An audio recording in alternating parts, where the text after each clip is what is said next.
Hello friends. ఈరోజు నేను మీకు ఒక న్యూ టాపిక్ని చెప్తున్నాను. దాని పేరు వచ్చి పాప్ ఆర్ట్.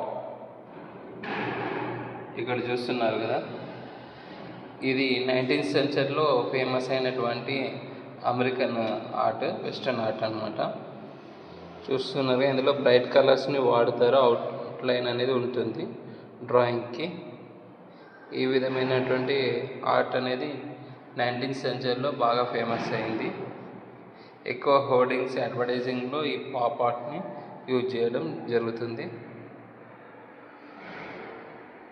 చూశారు కదా, ఇంకొక రిఫరెన్స్ని మీకు చూపిస్తాను.